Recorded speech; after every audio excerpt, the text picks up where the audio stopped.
Hey there, my name is Trent and I've recently been asking myself, am I enjoying the video games I'm playing or am I just playing them out of habit? To work this out, I've decided to make an attempt at starting a series of videos where I review and play some popular and or highly rated games, which I either haven't played a lot of or ideally I haven't played at all.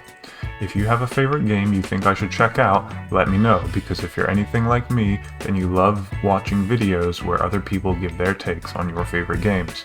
To start off with though, I will go through my Steam library, which currently has around 500 games, looking for ones I haven't really played and checking to see if there's anything I've missed out. As a side note, I'll be streaming all the games I play on my Twitch channel, which I'll link in the description. If you enjoy the video, make sure to comment, like, and subscribe. And if you'd like to get ahead of me releasing a video and get some live impressions, please check out my Twitch channel and give me a follow there as well. I won't necessarily have a fixed schedule of uploading videos, so make sure that if you do subscribe that you have notifications turned on with the bell icon. The first game I picked out of my list is a 3D platformer called A Hat in Time, which was fully released October 5th, 2017. It currently has a 98% positive review rate with over 35,000 reviews on Steam and is available at full price for around $30 or £24 for the base game and around $40 or £30 for the Ultimate Edition, which includes some DLC. As this is my first video in the series, I'm eager to get something out now, so I feel like I have a little bit of a foothold. Therefore, at this time, I've only beaten the bosses of the first 2 chapters of the game, so this isn't a conclusive review, so much more as a first-ish impressions. Personally, when I play games, if I'm really into them, I can drop a whole day in front of the computer screen without even realizing. So I'm going to be making notes of when I first get fully distracted or when I start to feel like I want to do something else instead of play the game. The reason for this is because if I wasn't trying to make a video out of it, at this time, I probably would have saved and exited and done something else for a while. For me, getting engrossed into a game is a real part of enjoying it, and if the game isn't fulfilling that from the get-go, then I'm probably not enjoying it as much as I could be. A Hat in Time is a bright and colorful game with movement speed reminiscent of the 3D Mario platformers. I think it has a really clear art style, meaning you won't struggle too much to differentiate between objects in the game world. What I mean by this is you're not likely to miss something that isn't supposed to be hidden. There seems to be plenty of unlockable powers, upgrades, music, and fashion in the game if you like to hunt collectibles.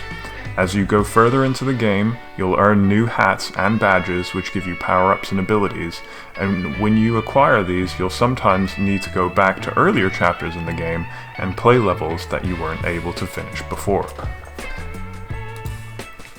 As this game takes inspiration from the Mario platformers, there are timepieces to collect at the end of each level, which take the place of stars, and gems, called pawns, which take the place of coins.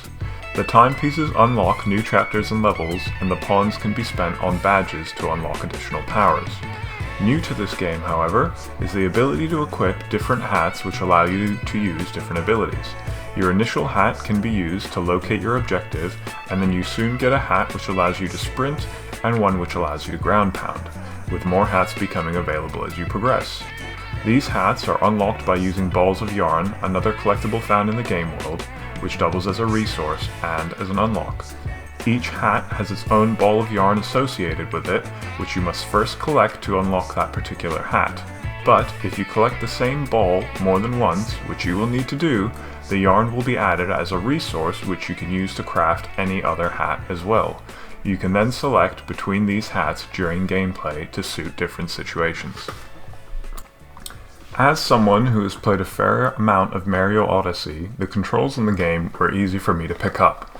I played Hat in Time using an Xbox controller connected to my PC, and I was already used to going through the levels at what I felt was a decent speed. The platforming was mostly a good experience after I got used to the feeling of the wall run mechanics, and unfortunately you can't really jump diagonally from a wall, which felt a little bit awkward to me while I was playing. I only had 2 real issues with the controls. The first being that quite often the camera is not completely free look. Often the camera would get stuck, zoom in too close, or not let me look where I wanted to go, which I found quite frustrating. The other bit was to do with the movement itself, where if you performed a mid-air dash and collided with an object, you would bonk against the wall.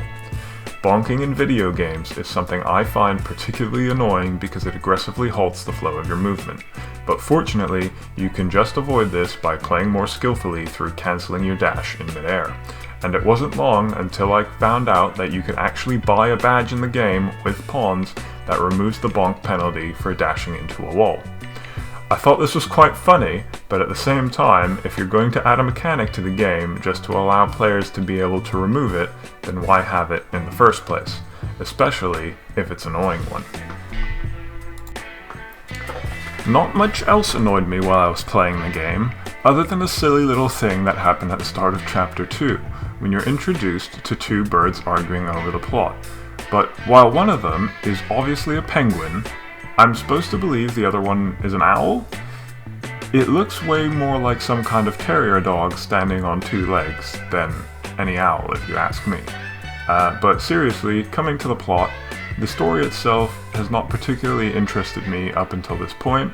The main premise is that there is a malfunction with your spaceship, which, by the way, also serves as the main hub world for the game, and the timepieces ended up scattered all over the planet you are flying past. You are now out to reclaim the timepieces and prevent their misuse by the enemies in the game. It's a basic plotline, but honestly, it doesn't need to be complicated, as the main attraction of the game is platforming, upgrades, and collectibles in general, all of which the game does very well on. It's easy to see why this game is so well liked, as there's not much wrong with it, and the difficulty level is definitely well balanced at the beginning of the game. Speaking of difficulty, I found the bosses were pretty easy, but actually, as someone who is quite experienced in these types of platforming games, I mean this in a good way. I found I could predict the movement and abilities of the bosses for the most part with few attacks that I would call an unfair surprise, which lends itself to feeling skillful and being very satisfied beating the bosses on the first attempt. Obviously, I've only beaten 2 or 3 bosses at this point, so I wouldn't expect them to be exceptionally difficult, but for someone who is new to this kind of game, I feel like they would provide a good level of challenge. All in all, as I haven't beaten the game, I haven't got too much more to say at this point in time. I don't know of any overpowered upgrades or definite must-haves while playing, and I can't give a definitive answer on how hard the game is overall. I can, however, say that I would like to wrap up this video and go back and play a little bit more Hat in Time while I chill out for the rest of the evening. Not because I was particularly grossed in the game.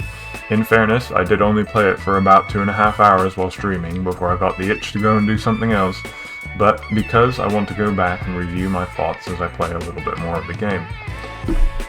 That and video editing is taking about as long as I expected for a less than mediocre video, which I'm calling my first attempt. And I would like to chill out a little bit before I call it a day. I guess I did enjoy the game, because otherwise I wouldn't be going back to it. If by some miracle you've made it to the end of this first video, I really appreciate you taking the time to watch. I imagine I'm going to make future videos longer and in a little bit more depth as I play the games to the end credits. Hopefully I get more comfortable with making videos in general and I can get more done in a shorter amount of time. Don't forget to like, comment, and subscribe, as it will help me stay motivated to keep going. Peace out.